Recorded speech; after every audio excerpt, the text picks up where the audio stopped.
السلام علیکم دوستو and welcome to the real site. دوستو اگر آپ سے کوئی دنیا کے امیر ترین انسان کے بارے میں پوچھے تو یقیناً آپ کے دماغ میں بل گیٹس، جیف بزوس یا وارن بفیٹ وغیرہ کا نام آئے گا۔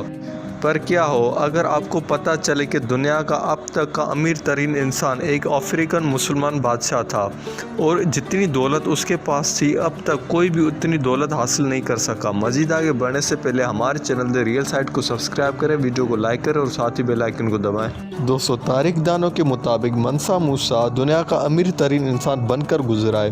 موسیٰ ایک اسلامی نام ہے جس کا مطلب ہے بادشاہوں کا بادشاہ۔ ان کو کئی ناموں سے جانا جاتا ہے جیسے کہ مالی کا امیر یا امیر اور شیر مالی وغیرہ۔ منسا موسیٰ افریقہ کے ملک مالی کا ایک مسلمان بادشاہ تھا جس نے 1312 سے لے کر 1337 تک اپنی وفات کے وقت تک مالی پر بادشاہت کی۔ دوستو منسا موسیٰ ایک بااثر خاندان سے تعلق رکھتا تھا۔ اس کے دادا نے مالی کی سلطنت کو بنایا تھا، لیکن دوستو منسا موسیٰ بادشاہ قسمت سے بنا تھا۔ ہوا کچھ یوں تھا کہ اس وقت کے مالی کا بادشاہ جس کا نام ابو بکر تھا، وہ حج کے لیے روانہ ہوا اور حج پر جانے سے پہلے اس نے مالی سلطنت کا انتظام منسا موسیٰ کے حوالے کر دیا تاکہ وہ اس کی غیر موجودگی میں مالی کو سنبھال سکے۔ دوستو پھر بادشاہ ابو بکر حج کرنے کے بعد پیسیفک سی کے علاقے کو دیکھنے کے لیے نکل پڑا اور پھر کبھی بھی واپس نہ آیا۔ پھر اس بادشاہ کو کافی ڈھونڈا گیا اور اس کا کافی انتظار کیا گیا، لیکن وہ کبھی لوٹ کر نہیں آیا، جس کی وجہ سے منسا موسیٰ کو مالی کا بادشاہ بنا دیا گیا۔ دوستو پھر بادشاہت کے دوران اس نے سن 1324 میں حج کا ارادہ کیا اور اپنے ساتھ 60,000 آدمی اور 12,000 غلام لے کر حج کی طرف روانہ ہوا، اور ان میں ہر غلام کے پاس 1.8 کلوگرام یعنی تقریباً 2 کلو سونا تھا، اور ان کے علاوہ ان کے ساتھ 80 اونٹ تھے جن کے اوپر 23 سے 136 کلو سونا لگا تھا۔ دوستو منسا موسیٰ سفر کے دوران راستے میں آنے والے غریب، حقیر اور ضرورت مند لوگوں میں سونا بانٹ دیتا تھا، اور لوگ منسا موسیٰ کے گزرنے کا انتظار کرتے تھے تاکہ ان کو سونا مل سکے۔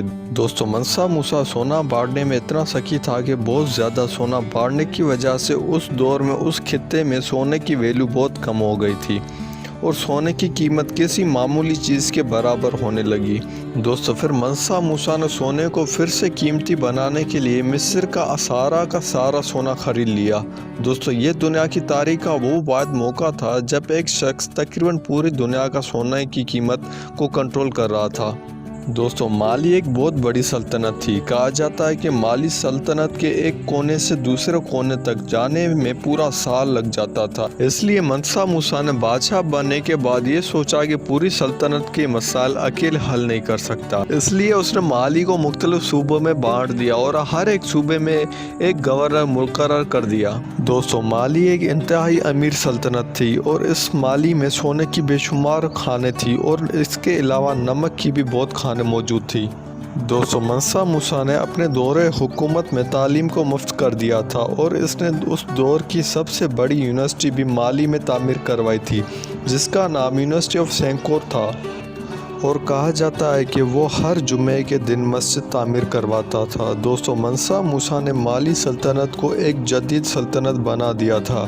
منسا موسیٰ جب اپنے محل سے نکلتا تھا تو اس کے ساتھ 300 محافظ ہوتے تھے جو اس کی حفاظت کرتے تھے، اور مالی سلطنت کے لوگ اس کا بے چینی سے انتظار کرتے تھے تاکہ وہ منسا موسیٰ ان سے سونا اور اشرفیہ بانٹ سکے۔ دوستو تاریخ دانوں کے مطابق اس نے 1337 میں وفات پائی۔ تاریخ دانوں کے مطابق منسا موسیٰ دنیا کا امیر ترین انسان تھا جس کی مالیت $400 بلین تھی، جو اس نے سونا اور نمک کاروبار کی وجہ سے حاصل کی، اور یہ بہت بڑی رقم ہے اور اس دور میں کسی کے پاس بھی اتنی دولت نہیں ہے۔ تو دوستو مزید ایسی ویڈیو دیکھنے کے لیے ہمارے چینل دا ریئل سائٹ کو سبسکرائب کریں، ویڈیو کو لائک کریں اور ساتھ ہی بیل آئیکن کو دبائیں۔